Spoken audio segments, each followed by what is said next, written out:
And so what we've learned to do as human beings, we've learned to cover up stuff. Somebody say cover up. Ah! I was working out the other morning, minding my own business. And I just heard it. Pajamas, pills, paraphernalia. I stop. I say, Lord, what are you saying to me? He said, my church is covering up too much stuff. My people, they have the form of godliness, but they deny the power. They're just covering up stuff.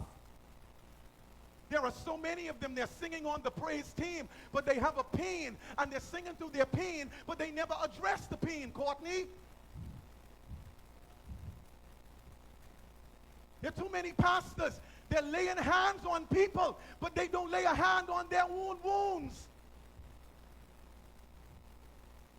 So we got pajamas because what we do when we slip into depression is we shut our windows, we shut off our phones, we put on our pajamas, we go in our beds, and we shut the world off, and we just want to be by ourselves. And then we have situations in our lives, and we don't want to face the music, and so we go to the pharmacy aisle the aisle in the pharmacy that has the sleep aids, and we pop the sleep aids so that we can have peace of mind for about 6 or 7 hours, because if we don't take the sleep aids, we won't go into a deep sleep, and all of the things that we're going through in life will haunt us for 3 or 4 hours before we go to sleep. And so we pop a pill to give us a peace of mind, and then we engage in paraphernalia. We find all kinds of stuff to make us feel full. We go and we buy tickets to the U.S. so we could go on a trip,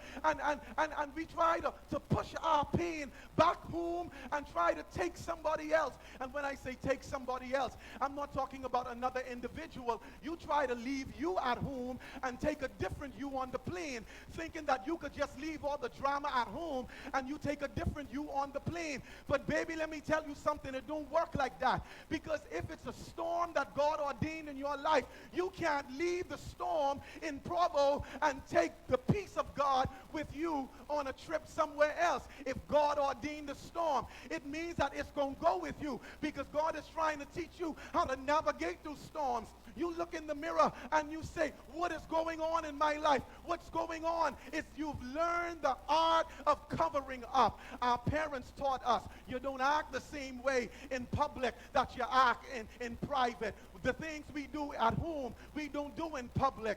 And that's true to an extent. But what that has also done is created a culture of hypocrisy. It's created a culture of covering stuff up. It's caused us to try to impress people. It's caused us to try to be somebody who we have no right trying to be. It's caused us to try to act like someone who we don't have no right trying to act like. Because the gifts God gave Sally, God didn't give you. The breakthrough God gave her, God didn't give you. Because the problem she has, you don't have. And the destiny to where God is taking you is not the same place where God is taking her.